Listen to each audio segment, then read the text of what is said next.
شروع اللہ کے نام سے جو بڑا مہربان اور نہایت رحم کرنے والا ہے۔ السلام علیکم دوستو، بنی اسرائیل میں ایک بدکار عورت رہتی تھی۔ اللہ نے اسے حسن و جمال خوب دیا اور وہ بدکار بھی انتہا درجے کی تھی۔ پوری بستی کے ساتھ اس کے ناجائز تعلقات تھے۔ وہ اتنی مالدار ہو گئی کہ اس نے اپنے لیے بڑا محل بنا لیا اور ایک تخت بھی بنوا لیا۔ وہ بن سنور کر ملکہ کی طرح تخت پر بیٹھتی۔ اس کی زندگی ایسے ہی گزر رہی تھی کہ ایک مرتبہ وہ اپنے گھر کا دروازہ کھول کر تخت پر بیٹھی تھی کہ کسی بستی کا ایک نوجوان تھا جو بڑا نیک اور عبادت گزار تھا۔ وہ ادھر سے گزرا۔ اچانک اس نوجوان کی نظر اٹھی اور اس بدکار عورت پر جا پڑی۔ اس بدکار عورت کی خوبصورتی کی ایسی تصویر اس کے دل پر چھپی کہ وہ آگے تو چلا گیا مگر اس کا دھیان ادھر ہی بھٹک گیا۔ پھر وہ عبادت میں، تلاوت میں، تسبیح میں جب بیٹھتا تو اس کا دل نہیں لگتا تھا۔ اس نے روزے بھی رکھے لیکن اس بدکار عورت کا خیال دل و دماغ سے نہ نکلا۔ اس نے اپنے آپ کو کافی تکلیف پہنچائی، کئی دن اپنے آپ کو بھوکا پیاسا رکھا مگر اس کے دل سے خیال نہ نکلا۔ حتیٰ کہ ایک دن اس نے سوچا کہ اس خیال سے میری جان نہیں چھوٹتی، اس عورت کے پاس جاتا ہوں۔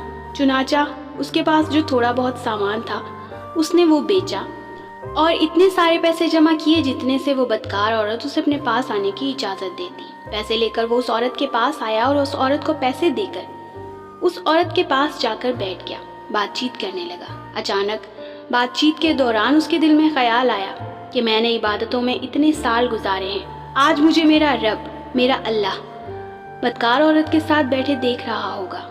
بس یہ خیال دل میں آیا تو اللہ کا ڈر دل پر غالب آ گیا۔ اس نوجوان نے کانپنا شروع کر دیا۔ عورت نے پوچھا، کیا ہوا؟ تم کانپ کیوں رہے ہو؟ تمہارا چہرہ کیوں پیلا ہو گیا ہے؟ تو وہ بولا، بس میری طبیعت ٹھیک نہیں۔ عورت بولی، پھر تم جس مقصد کے لیے آئے ہو وہ مقصد پورا کرو اور چلے جاؤ۔ نوجوان نے کہا، نہیں۔ وہ عورت بہت حیران ہوئی کہ آج تک میں نے اپنی زندگی میں کوئی ایسا مرد نہیں دیکھا جو میرے قریب آ جائے اور برائی کیے بغیر واپس چلا جائے۔ یہ نوجوان کیسا ہے؟ تبھی نوجوان بولا، اب میں یہاں سے چلتا ہوں۔ عورت نے پوچھا، تم کون ہو، کہاں سے ہو؟ اس نے بتایا کہ میں اس نام کا بندہ ہوں، فلاں بستی کا رہنے والا ہوں۔ میرے دل میں یہ خیال آ رہا ہے کہ میں نے اتنی عمر مصلے پر بیٹھ کر گزاری ہے، آج میرا اللہ مجھے تیرے ساتھ بیٹھے ہوئے دیکھ رہا ہوگا۔ اس کے بعد اس نوجوان کی آنکھوں سے آنسو جاری ہو گئے اور وہ وہاں سے چل پڑا۔ جب وہ وہاں سے چلا گیا تو اس عورت کو تھوڑی بہت اس کی صحبت ہوئی، اس کی برکت اس کو مل گئی۔ چنانچہ عورت کے دل میں خیال آیا کہ یہ کنوارا نوجوان اتنا اللہ سے ڈرتا ہے جبکہ اس نے کوئی گناہ بھی نہیں کیا، جبکہ میں تو سارا دن ساری رات گناہ کرتی ہوں، میں تو خدا سے ڈرتی ہی نہیں۔ اس کے دل میں شرمندگی پیدا ہو گئی، ندامت ہونے لگی۔ وہ سوچنے لگی کہ کروں تو کیا کروں۔ دل میں خیال آیا کہ اچھا چلتی ہوں اور موسیٰ علیہ السلام سے پوچھتی ہوں کیا میرے لیے بھی توبہ کی کوئی صورت ہے۔ وہ اپنے گھر سے نکل کھڑی ہوئی۔ اس کو بستی کا ایک بندہ پہچانتا تھا۔ وہ ایسی نامی گرامی خاتون تھی۔ وہ حضرت موسیٰ علیہ السلام کے پاس پہنچی تو وہ بنی اسرائیل کو نصیحت فرما رہے تھے۔ اس نے کسی آدمی کے ذریعے پیغام بھیجا کہ حضرت موسیٰ علیہ السلام سے کہو کہ میں آپ سے ملنا چاہتی ہوں، مگر جس کے ذریعے پیغام دیا وہ بے وقوف تھا۔ کچھ پیغام پہنچانے والے بھی تو بے وقوف ہوتے ہیں، جس کو پیغام پہنچانے کا ڈھنگ بھی نہیں آتا۔ اس بندے نے سیدھا جا کر کہہ دیا کہ حضرت آپ سے فلاں عورت ملنے آئی ہے۔ حضرت موسیٰ علیہ السلام نے یہ سنا تو انہیں بہت جلال آیا کہ لوگ کیا سوچیں گے کہ ایسی عورت ان سے ملنے کیوں آئی ہے، اس سے ان کا کیا تعلق ہے۔ حضرت موسیٰ علیہ السلام نے غصے میں آ کر کہہ دیا کہ ان سے کہو کہ چلی جائے، میں اس سے نہیں ملنا چاہتا۔ اس بے وقوف نے آ کر کہا کہ میں نے تو کہہ دیا تھا، مگر حضرت موسیٰ علیہ السلام بہت ناراض ہو گئے۔ تو وہ عورت ڈر گئی کہ میری بدکاریاں ایسی ہیں کہ اللہ مجھ سے پہلے ہی ناراض تھا اور اللہ کا نبی بھی مجھ سے بات نہیں کرتا، میرے لیے تو دنیا میں اب کوئی ٹھکانہ نہیں رہا۔ وہ اداس اور بوجھل قدموں کے ساتھ واپس آئی۔ وہ حیران تھی کہ اللہ کے نبی نے بھی میرے ساتھ بات کرنا گوارا نہ کیا۔ میں اتنی گھری ہوئی عورت ہوں کہ وہ بات بھی نہیں کرنا چاہتے۔ وہ گھر آئی، اس نے گھر کی کنڈی لگائی۔ اس نے اپنے کسی بڑے سے سنا تھا کہ بندہ جب اپنے رب کو منانا چاہے تو اس کو چاہیے کہ وہ اس کے آگے سجدہ کرے۔ چنانچہ اسے کوئی اور طریقہ نہ آتا تھا مصلی پر بیٹھ کر اس نے سجدہ کیا اور دل سے اپنے پروردگار سے کہا کہ میں تیرے سامنے جھک رہی ہوں، اے میرے رب، میرا کوئی نہیں تیرے سوا۔ پھر اللہ کی شان دیکھیں کہ اس نے رات گزاری۔ اگلے دن اس کے دل میں خیال آیا کہ میں عورت ہوں، اکیلی مکان میں رہتی ہوں، ایک خادمہ ہی تو ہے، اگر نیت کر بھی لوں تو جتنے لوگوں نے میرے ساتھ بدکاریاں کی ہیں وہ تو مجھے نہیں رہنے دیں گے، تو لہٰذا میں اس جگہ کو چھوڑ کر چلی جاتی ہوں۔ تبھی اس نے فیصلہ کیا کہ یہاں سے چلی جاؤں۔ اس نے سادہ سے کپڑے پہنے تاکہ لوگ اسے پہچان نہ سکیں کہ یہ کون ہے۔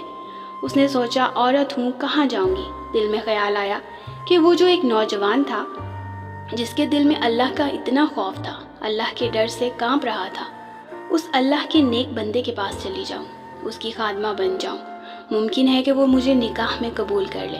وہ اس نوجوان کی بستی کی طرف چل پڑی، ڈھونڈتے ڈھونڈتے اس کے گھر پہنچی اور گھر والوں سے کہا کہ میں فلاں بندے سے ملنے آئی ہوں۔ تو انہوں نے کہا یہ اس کے ذکر و عبادت کا معمول ہے، وہ کمرے سے اس وقت نکلتا ہے، تم تھوڑا انتظار کر لو۔ تو اس نے کہا بہت اچھا، اور انتظار میں بیٹھ گئی۔ جب انتظار کر رہی تھی تو اچانک اس نوجوان نے دروازہ کھولا۔ نوجوان کی نظر اس عورت پر پڑی۔ جب نوجوان نے عورت کا چہرہ دیکھا تو اس کو اپنا وہ وقت یاد آ گیا کہ وہ کیسا وقت تھا کہ میں اپنے مصلی کو چھوڑ کر اس کی چارپائی پر جا کر بیٹھ گیا تھا۔ اس نوجوان کے دل میں خوف طاری ہو گیا کہ کہیں یہ میرا ایمان خراب کرنے تو نہیں آئی۔ میں نے تو اتنی مشکل سے اس کا تصور ذہن سے نکالا تھا۔ اس پر اتنا خوف طاری ہو گیا کہ وہ وہیں گر گیا اور اس کی جان نکل گئی۔ اس کی موت پر اس کے گھر والوں کے ساتھ ساتھ اس عورت کو بھی رنج تھا۔ خیر 3 دن بعد اس عورت نے اس آدمی کے گھر والوں کو بتایا کہ میں تو اس نیت سے آئی تھی۔ گھر والوں نے کہا کہ وہ تو اب اس دنیا سے چلا گیا، اس کا ایک بھائی ہے، اگر تم مناسب سمجھو تو ہم اس سے پوچھ لیتے ہیں، اگر وہ تمہارے ساتھ نکاح پر راضی ہو تو تم اس کے ساتھ نکاح کر لو۔ اس عورت نے کہا ٹھیک ہے۔ جب اس کے بھائی سے پتہ کیا تو اس نے کہا ٹھیک ہے، اگر یہ پہلے ایسی عورت رہی ہے اور اب توبہ کی نیت کر چکی ہے تو میں اس کو اپنے نکاح میں قبول کر لوں گا، کیونکہ اللہ پاک معاف کرنے والا ہے۔ جب اللہ پاک معاف کر دیتا ہے تو انسان کیا چیز ہے۔